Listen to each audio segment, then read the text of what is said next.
தமிழக காங்கிரஸ் கட்சியினுடைய முன்னாள் தலைவர் KV தங்கபாலு சென்னையில் செய்தியாளர்களை சந்தித்து வருகிறார். அவருடைய நேரலை காட்சிகளை பார்க்கலாம். இதைத்தான் தமிழக காங்கிரஸ் தோழர்களுக்கு தலைவர்களுக்கு நாங்கள் சொல்லுகிறோம். தமிழ்நாட்டு மக்களுக்கும் நாங்கள் சொல்கிறோம். எந்த கட்சி தலைவரும் அந்த கட்சி தலைவரை பற்றி ஒருவர் பேசிவிட்டு வெளியே போக முடியாது. அதுதான் உண்மையான உணர்வு. ஆனால் ஒரு கட்சியின் தலைவரே தன்னுடைய தலைமைக்கு, தன்னுடைய கட்சிக்கு, தன்னுடைய களங்கத்தை ஏற்படுத்துகிற ஒருவரை எப்படி ஆதரிக்கிறது நினைத்தும் கனவில் நினைத்து பார்க்க முடியாத செயல் என்பதை மிகுந்த வருத்தத்தோடு கண்டனம் தெரிவிக்க கடமைப்பட்டிருக்கிறது.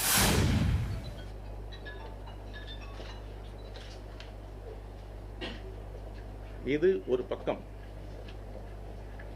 இன்னும் பல பல விஷயங்களில் கருத்து மாறு இருக்கத்தான் செய்யும்.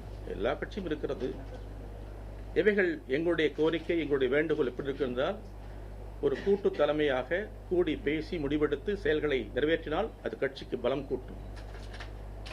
அந்த சூழல் இல்லாத போது அவற்றை எங்கள் தலைமைக்கு தெரிவித்து அதற்கு மாற்று பரிகாரம் தேடுவது எங்களுடைய கடமை. அந்த அடிப்படையிலே தான் நாங்கள் செய்து கொண்டு வந்திருக்கிறோம். இதற்கு அடுத்து இன்னும் பல விஷயங்கள் நான் பேச வேண்டும் என்று வந்தேன். இங்கே வரும்போது என்னுடைய அகில இந்திய காங்கிரஸ் பொதுச் செயலாளர் நண்பர் முகுல் வாஸ்னிக்கின் தொலைபேசியில் தொடர்பு கொண்டார். நீங்கள் பத்திரிகை கூட்டத்தை ஏற்பாடு செய்து கேள்விப்படுகிறேன். அது சம்பந்தமாக நீங்கள் சில நடவடிக்கை எடுக்க வேண்டும் சொன்னார். அதை நான் ஒப்புக்கொண்டேன். காங்கிரஸ் தலைமை எப்பொழுது எதை சொன்னாலும் கேட்பேன். நான் ஒரு கண்ணிமல்ல, கட்டுப்போல தொண்டன். அதற்கு வாக்குறுதி கொடுத்திருக்கிறேன். தமிழ்நாடு காங்கிரஸ் தலைவராக நான் இளங்கோர் இருக்கும் வரை அவருக்கு எதிராக தவறாக எதுவும் சொல்ல மாட்டேன். இன்னொன்று,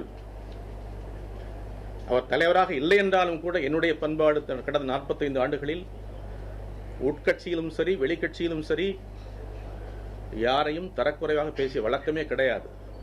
தனிப்பட்ட வாழ்க்கையை பற்றி பேசியதே கிடையாது. இது என்னுடைய பண்பாடு, என்னுடைய ஒழுக்கம். நண்பர் இளங்கோ அவர்கள் என்னை பற்றி தனிப்பட்ட முறையில் சில கருத்துக்களை கூறியிருக்கிறார்.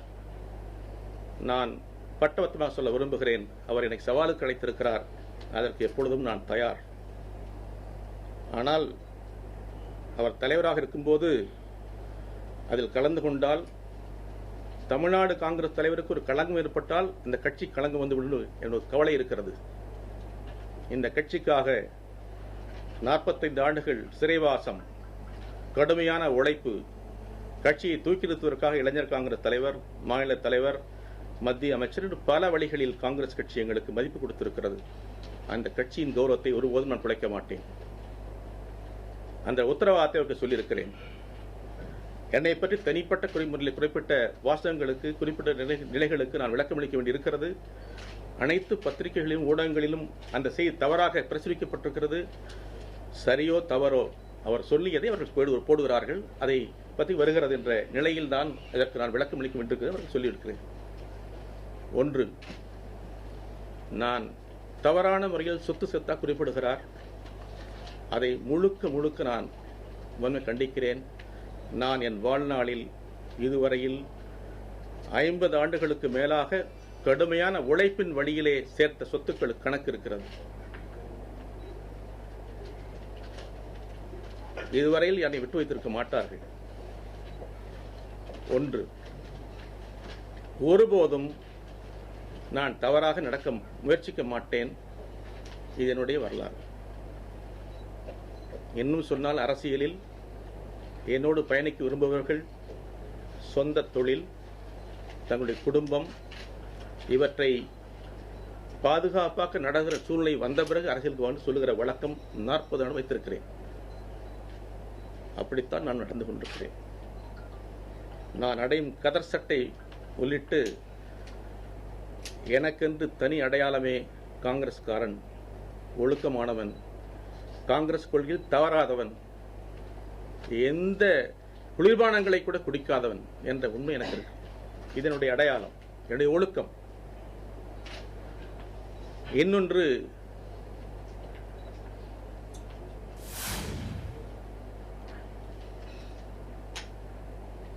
சட்டம் தன் கடமையை செய்வதற்கு எப்பொழுதும் தயாராக இருக்கிறவன், சட்டத்துக்கு கட்டுப்பட்டவன்.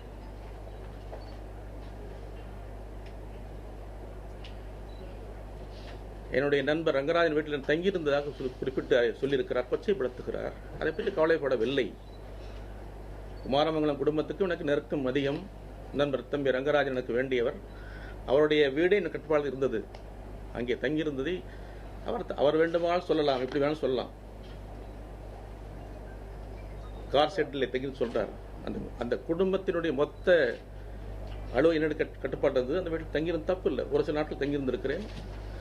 ஆகவே அது தவறான கருதவில்லை. ஆனால் என்னுடைய உழைப்பின் வழியாகத்தான் அத்துணை நிலைகளும் வந்திருக்கிறேன். இதுதான் உண்மை.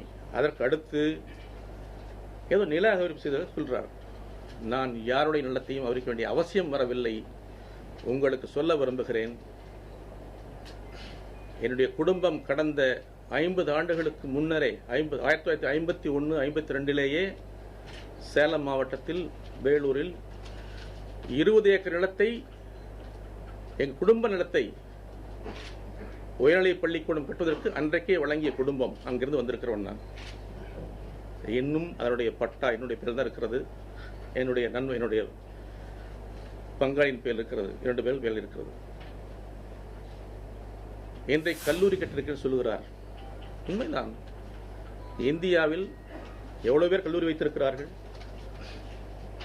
நான் உழைத்து சேர்த்த சொத்தின் வழியாக பொறியியல் கல்லூரி நடத்துகிறோம். என் குடும்பம் நடத்துகிறது. யாருக்காக? எனக்கும் என்னுடைய பிள்ளைகளுக்கும் என்னுடைய மனைவிக்கும் அல்ல. தமிழ்நாட்டில் இருக்கிற ஏழை குழந்தைகளுக்காக அந்த கல்வியை நடத்துகிறோம். அந்த தொண்டை செய்கிற 500 குடும்பங்களில் நாங்களும் ஒரு குடும்பம் தமிழ்நாட்டில். அது மட்டுமல்ல, என்னுடைய மகிழ்ச்சியே அரசியலை விட அந்த நிறுவனத்தில் படித்து ஒவ்வொரு ஆண்டும் அவர்களுக்கு பட்டம் வழங்குகிறேனே, அந்த நேரத்தில் ஆயிரக்கணக்கான குழந்தைகள் பட்டம் வாங்குகிறார்கள். அந்த குடும்பங்களுக்கு வேலை கொடுக்கிறோம். அதிலே நான் மகிழ்ச்சி அடைகிறேன். தவறான காரியத்திலே அது நடக்கவில்லை என்பதை நான் இங்கே பட்டவர்த்தமாக சொல்ல விரும்புகிறேன். இன்னும் சொல்கிறேன், ஏழை குழந்தைகளுக்கு அரசு என்ன சொல்லுகிறதோ அந்த அடிப்படையில் செயல்படுத்துகிறோம். அதையும் சொல்கிறேன். அங்கே படிக்கிற குழந்தைகள், ஆயிரக்கணக்கான குழந்தைகள் அத்தனை பேரும் ஏழை குடும்பத்தை சார்ந்தவர்கள் தான் என்பதையும் நான் தெரிவிக்க விரும்புகிறேன். தொலைக்காட்சி தொடங்கியதாக சொல்கிறார். நான் மிகுந்த அன்போடு உங்களுக்கு சொல்ல விரும்புகிறேன். எல்லோருக்கும் தெரியும், இந்தியாவிலேயே முதலாக காங்கிரஸ் கட்சிக்கு என்று கை சின்னத்தை காட்டிய தொலைக்காட்சி என்னுடைய தொலைக்காட்சி தான். அது மட்டுமல்ல, இந்த தொலைக்காட்சியை தொடக்கி வைத்தவரே எங்கள் கட்சியின் தலைவர் அன்னை சோனியா காந்தி. எங்கு நடந்த இந்த நிகழ்ச்சி? இந்திய தேசிய காங்கிரஸ் வரலாற்றில் நடைபெறாத ஒரு செயல். காங்கிரஸ் தேசிய மாநாடு நடக்கிற போது, ஏஐசிசி கான்பரன்ஸ் நடக்கிற போது, வேறு ஏஐசிசி கான்பரன்ஸ் சம்பந்தப்பட்ட வேறு எந்த நிகழ்வும் அங்கே நடைபெறாது. ஆனால் அன்னை சோனியா காந்தி முதலாக ஒருவர் நம்முடைய கட்சிக்காக இந்த செயல்பாட்டை செய்கிற போது அதை வரவேற்று அந்த அகில இந்திய காங்கிரஸ் மாநாட்டில் 2007 அவர்களே தொடங்கி வைத்தார்கள். எல்லோருக்கும் தெரியும். 2007 நான் உழைத்து சம்பாதித்த பணத்தில் என்னுடைய குடும்பத்தார் கட்சிக்காக, இந்த கட்சியின் வளர்ச்சிக்காக இந்த தொலைக்காட்சி நடத்துகிறது எனக்கு பெருமை. அதில் எனக்கு ஒன்றும் வருத்தம் கிடையாது. ஆனால் இவைகளெல்லாம் தவறென்று ஒரு தமிழ்நாடு தலைவர் பேசுவதை அனுமதிக்க முடியாது. நான் இப்பொழுதும் சொல்கிறேன், எப்பொழுதும் சொல்கிறேன், உங்களுக்கெல்லாம் தெரியும், கடந்த 40 ஆண்டுகள் பல பேர் என்னோடு பயணித்திருக்கிறவர்கள், தெரிந்தவர்கள், அறிந்தவர்கள், இன்னும் புதியவர்கள் இருக்கலாம். ஆனால் நான் சொல்கிறேன், மிக முக்கியமாக தமிழ்நாடு காங்கிரஸ் பலப்படுத்தப்பட வேண்டும் என்றால் உட்கட்சி தலைவர்களை அவமானப்படுத்தி நிறுத்த வேண்டும்.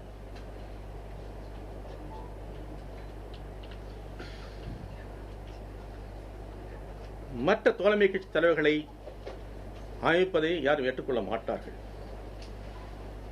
ஒன்றினை மட்டும் சொல்லுகிறேன். வணக்கத்திற்குரிய தலைவர் மூப்பனார் அவர்கள் இந்த கட்சிக்காக கடும்பாடுபட்டவர், அகில இந்திய பொதுச்செயலாளர் இருந்தவர். சில நேரங்களில் கருத்து வேறுபாடு ஏற்பட்டு வெளியிலே போய் மீண்டும் கட்சிக்கு வந்து அவருடைய மகன் அன்பு நண்பர் வாசன் அவர்கள் தனி கட்சி கண்டிருக்கலாம், அது வேறு விஷயம். நாங்களும் அவரும் போல பேசுகிறோம், நட்பாக பழகுகிறோம், அது வேறு விஷயம். அரசியல் கட்சிகள் தலைவர்கள் ஒரு அனுசரணை இருக்க வேண்டும், அன்புடன் இருக்க வேண்டும். அவரை பற்றி என்ன சொன்னார் என்று உங்களுக்கு எல்லாம் தெரியும். அவர் இறந்து விட்டார் என்று நம் இளங்கோவன் குறிப்பிட்டதை எந்த கட்சியோடு ஒத்துக்கொள்ள மாட்டான். அதனால் வந்த நிலவரம் தமிழ்நாடு முழுவதும் அவருக்கு ஒழுங்காக இருக்கப்பட்டது. இது இந்த கட்சிக்கு தேவையா என்று கேட்கிறேன்.